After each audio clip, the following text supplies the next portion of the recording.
C'est peut-être le phénomène culturel le plus important de notre vivant, plus gros encore que les films Avengers au cinéma. Après des années d'attente, la hype est à son maximum. On parle bien sûr de GTA 6 et vous allez voir que son lancement pourrait bien bouleverser l'histoire du jeu vidéo, la façon dont les jeux vidéo sont vendus. Derrière Rockstar Games, en fait, il y a toute une industrie qui regarde et qui attend. Bon, l'hype pour GTA 6, elle est déjà à son stade maximal, donc on n'est pas là pour vous parler des graphismes, de ce qu'on pourra faire dans le jeu, pour essayer de fantasmer un peu sur les nouvelles fonctionnalités. Non, on va parler de ce qu'il y a autour du jeu, c'est-à-dire la façon dont il va être commercialisé et distribué, parce que vous allez voir que justement, Rockstar Games, ils ont fait des choix très précis et des choix qui pourraient marquer l'avenir du jeu vidéo, la façon dont les jeux vidéo seront vendus à l'avenir. Alors commençons par ce que Rockstar Games a dit officiellement sur la distribution du jeu. Déjà, il sortira le 19 novembre 2026 sur console de jeu PlayStation 5 et Xbox Series S et X, donc pas de sortie sur Nintendo Switch 2 et pas de sortie sur PC pour le moment, ça pourra arriver plus tard, mais au lancement on parle seulement de deux plateformes, PlayStation et Xbox. Ensuite, et c'est l'information centrale, la version physique du jeu ne sera pas vraiment une version physique puisque la boîte ne contiendra seulement un code qu'il faudra entrer sur le PlayStation Store ou le Xbox Store pour télécharger le jeu en version numérique. Il n'y aura pas de disque physique dans la boîte et ça change pas mal de choses. D'ailleurs, que vous preniez la version physique ou la version numérique, dans les deux cas du coup vous serez logé à la même enseigne, vous aurez un code de téléchargement, le jeu à télécharger depuis le store avec un préchargement qui s'ouvrira dès le 12 novembre 2026, donc une semaine avant la véritable sortie du jeu. Autrement dit, que vous ayez acheté la version physique ou la version numérique, vous avez le temps de télécharger et installer le jeu sur votre console, il n'y a pas besoin de se presser, il n'y aura pas besoin non plus de courir pour être le premier à avoir le jeu.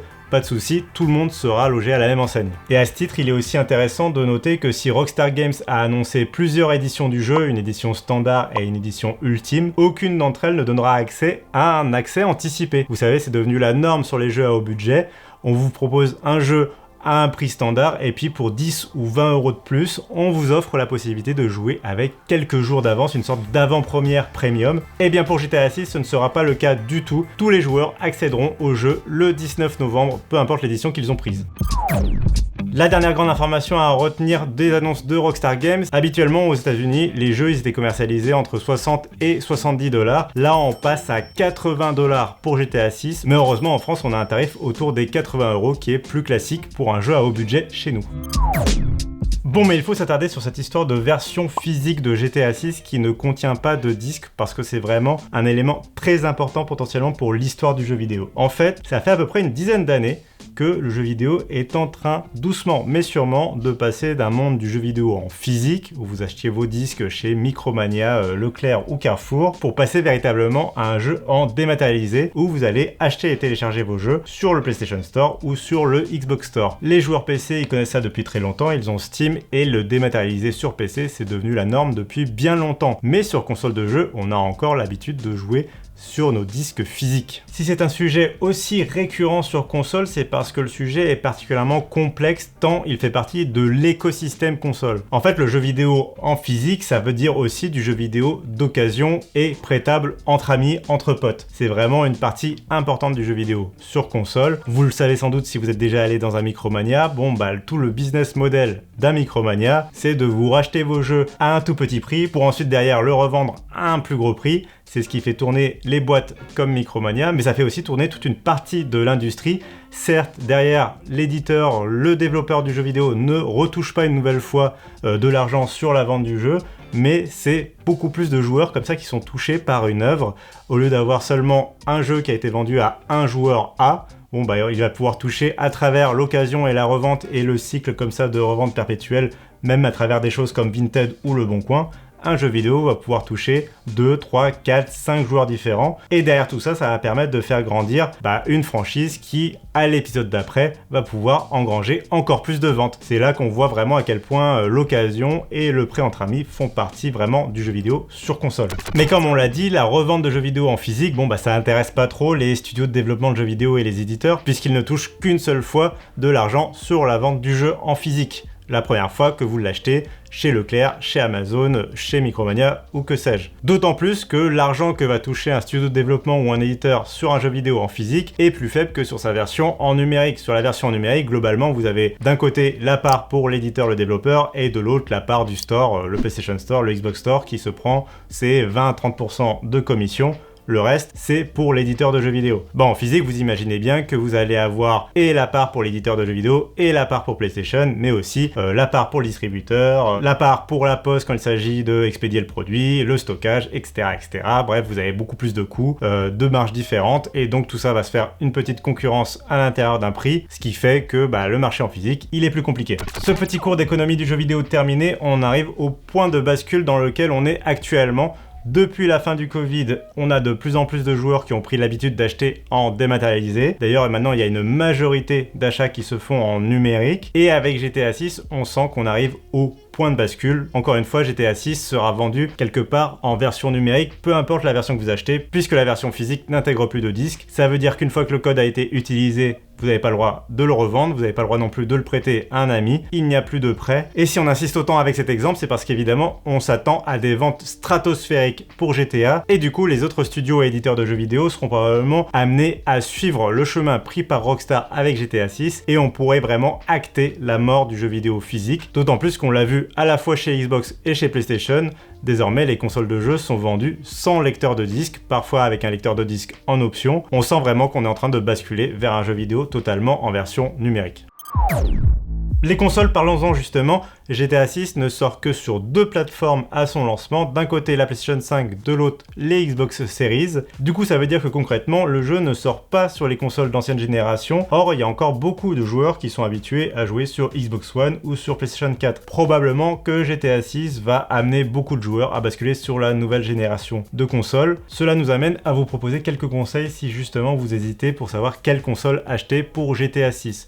Pour moi, il y a vraiment il y a 3 grands choix en fait qui s'imposent à nous. La Xbox Series S, évidemment, si vous avez le portefeuille le plus serré, c'est la console de jeu la moins chère qui permet de faire tourner GTA 6. Elle ne coûte que 350 €, ce qui est peu cher aujourd'hui quand on voit le prix des consoles de jeu en général. Je te regarde, petite Steam Machine à plus de 1000 €. Mais attention, la Xbox Series S, c'est aussi la console la moins puissante du marché et on ne sait pas vraiment dans quelles conditions GTA 6 tournera sur la console.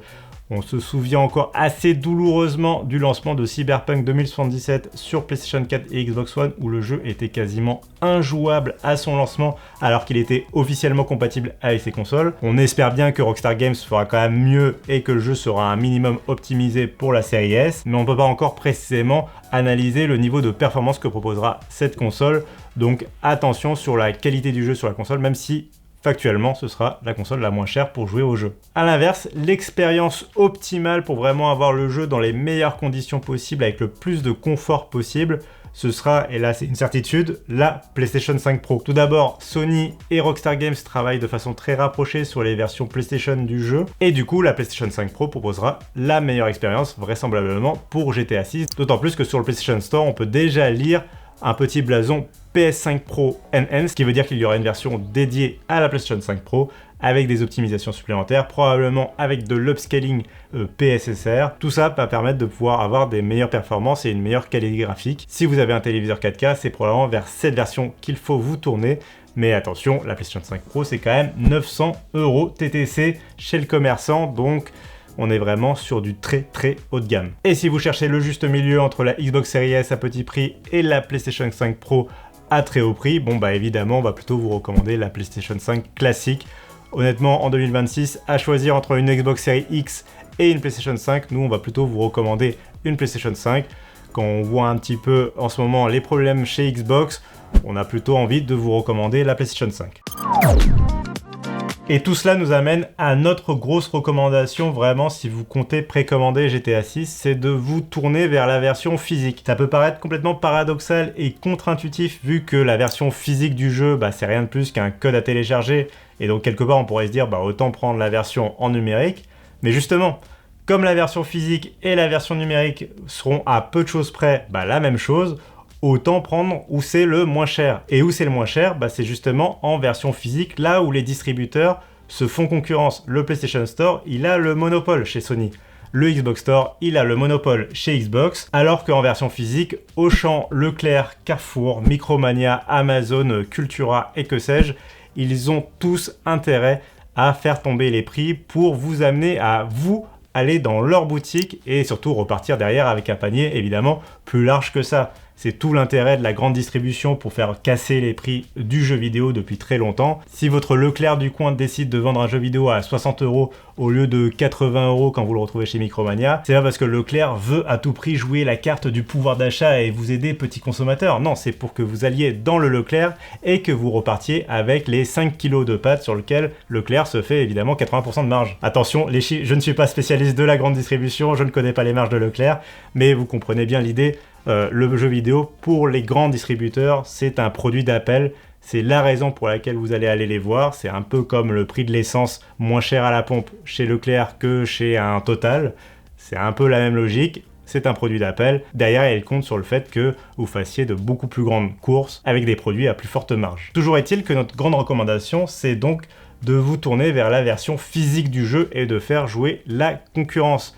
De toute façon, pour l'avoir le jour J, ce sera la même chose, puisque Rockstar annonce que la version physique sera disponible avant la sortie du jeu pour pouvoir lancer les préchargements et activer le petit code sur le PlayStation Store. Donc, pas besoin de stresser avec l'idée de peut-être le recevoir en retard. Ils se sont même laissé une fenêtre de 7 jours, donc vraiment, a priori, il y a toutes les raisons du monde pour penser qu'on le recevra bien dans les temps, même si on l'achète en version physique. Et au final, même les gens qui l'auront acheté en version physique se retrouveront devant les portes des serveurs de PlayStation le jour J à minuit pour attendre le lancement du jeu. On sera tous une nouvelle fois logés à la même enseigne, donc autant acheter le jeu là où il est le moins cher. C'est finalement notre recommandation. Mais d'ailleurs, puisque le jeu sort le 19 novembre pour tout le monde, est-ce qu'il a vraiment un intérêt à précommander GTA 6 puisque il n'y aura pas de rupture de stock d'une version numérique d'un jeu, il sera toujours téléchargeable sur les serveurs de PlayStation ou de Xbox, alors quel est l'intérêt de précommander? Tout d'abord, l'intérêt, c'est peut-être de faire justement des économies. On ne sait pas quelle sera l'évolution du prix du jeu, puisqu'il n'y aura pas de marché de l'occasion. C'est très difficile d'anticiper une baisse du prix du jeu à l'avenir. Et même chose pour la version numérique. On imagine bien qu'il finira par être en promotion sur le Xbox Store ou le PlayStation Store, mais combien de temps il faudra attendre pour que Rockstar Games daigne faire une promotion sur le jeu? Est-ce que ce sera à l'été 2027? Est-ce que ce sera encore plus tard? Ça, c'est impossible de le prédire. La seule chose que l'on sait, c'est qu'au moment du lancement du jeu, c'est là où la pression commerciale sera maximale sur les différents distributeurs, et donc c'est là où on pourra faire vraiment jouer la concurrence pour peut-être l'avoir au meilleur prix. Donc c'est peut-être l'une des meilleures raisons de précommander le jeu. A l'inverse, attention, le débat sur la précommande en général de jeux vidéo, c'est un débat vieux comme le monde dans le jeu vidéo, et souvent la recommandation c'est d'attendre les tests de la presse. Or là aussi, une nouvelle fois, est-ce qu'il y aura des tests dans la presse spécialisée avant la sortie de GTA 6 ? Moi, j'en suis absolument pas convaincu. À mon avis, Rockstar Games va plutôt jouer la carte du jeu disponible absolument pour tout le monde. En même temps, streamers, influenceurs, journalistes, joueurs, tout le monde attendra le 19 novembre pour jouer à GTA 6. Et je pense que Rockstar Games a tellement peur des fuites qu'ils ne proposeront aucune version anticipée à la presse spécialisée. Bref, avant le 19 novembre, il n'y aura pas moyen de savoir si le jeu est une absolue masterclass ou si ça se trouve, ce sera un jeu ultra décevant. Ça, c'est à vous de vous faire votre avis en fonction des bandes annonces, en fonction de ce que vous pressentez que va proposer le jeu. Ce qui est sûr, c'est que les plus patients d'entre nous qui attendront après la sortie du jeu, eux, ils auront le recul des avis des joueurs et de la presse pour se faire vraiment un avis complet sur GTA 6. Ils n'auront pas pris de risque avec cette précommande. Encore une fois, c'était ce qui était arrivé avec Cyberpunk 2077. Il y a pas mal de personnes qui ont précommandé le jeu et qui l'ont regretté, vu à quel point le jeu était cassé à son lancement. Il avait fallu attendre des mois et des mois de patch et de mise à jour pour que le jeu devienne un peu plus viable. Voilà ce qu'on pouvait dire sur le lancement de GTA 6, mais vous voyez à quel point les choix de Rockstar Games en font un jeu unique en son genre, que ce soit en termes de budget de développement, que ce soit sur son budget marketing, sur son lancement à la fin de l'année, alors que tous les autres éditeurs et studios de jeux vidéo évitent comme la peste ce mois de novembre pour ne pas se retrouver en face à face avec GTA 6. Ce GTA 6 qui sera aussi le premier GTA à sortir à l'ère de TikTok, d'Instagram, de Twitch, bref, on sent vraiment à quel point ce sera un blockbuster dans tous les sens du terme et à quel point il fera, quoi qu'il arrive, débattre que vous soyez fan ou non de la série, forcément qu'il va y avoir des discussions autour du lancement du jeu, autour de sa sortie, autour de son optimisation.